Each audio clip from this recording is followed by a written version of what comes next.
Selleks, et ettevõtja portaalis midagi alustada, on vaja, et kõigil asutajatel ja juhatuse liikmetel oleks võimalik digitaalselt allkirjastada dokumente. Sel juhul saabki täita avalduse otse ettevõtja portaalis, sinna juurde saab laadida kõik vajalikud failid, need failid peavad samamoodi olema digiallkirjastatud ja siis tuleb tasuda riigilõiv, mida saab teha samamoodi siin pangalingi kaudu ja esitada kandeavaldus äriregistrile.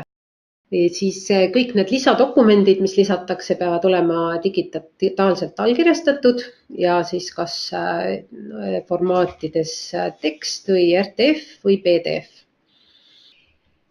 Siis aga natukene saab vaadata avalduse esitamist. Ehk siis siin on võimalik uut ettevõtet registreerida, muudatusi teha. Uue ühingu registreerimine, siin on siis nüüd esimene koht, kus saab selgeks, et saab mittetulundusühingut ka registreerida siin. Ehk siis kui valida uue ettevõtte registreerimine, siis on võimalik valida loodava ettevõtte tüüp ja siin on täiesti olemas mittetulundusühing. Ja edasi ta küsib ka seda, et millise mittetulundusühinguga on tegemist, seal on erinevaid liike võimalik või erinevaid tegevusi võimalik valida. Ja avalduses tuleb siis esitada lihtsalt kõik erinevad andmed, õiguslikku vormi. Peab olema siis valmis, kui hakata avaldust täitma ja esitama, et need andmed, dokumendid on olemas. Nimi, tegutsemise aadress, isikud kandes tähendab juhatuse liikmeid sisuliselt, ehk et need inimesed, kes vastutavad ühingu tegevuse eest. Esindusõiguse tingimused, esindusõiguse tingimusi võib ka olla erinevaid, ehk et juhatuse liikmed võivad igaüks saada esindada, aga võib ka olla selline korraldus, et esindavad koos.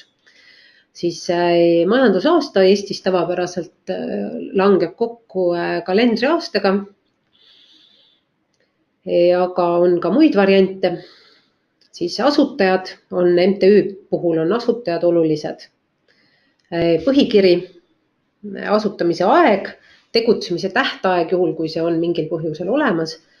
Ja siis kandevälised isikud, need on need inimesed, keda tegelikult ei ole tavapäringuga võimalik näha, kes on siis näiteks audiitorid või nõukogu liikmed. Sidevahendid ja kavandatav põhitegevusala. Siis siit on igal juhul näha kõik need etapid, ehk et esiteks tuleb koostada avaldus, siis tuleb see avaldus kinnitada, siis tuleb maks ja digiallkirjad anda, kõik peavad digiallkirja andma. Siin on digiallkirja päris lihtne anda, ehk et mina tavapäraselt teen niimoodi, et panen dokumendi üles, annan enda allkirja ära ja siis annan kõigile asjaosalistele teada, et nüüd minge sellele aadressile, logige sisse ja andke oma allkiri. See on väga lihtne. Maksmine. Riigilõivu maksmine kui vajalik ja siis on avalduse esitamise koht.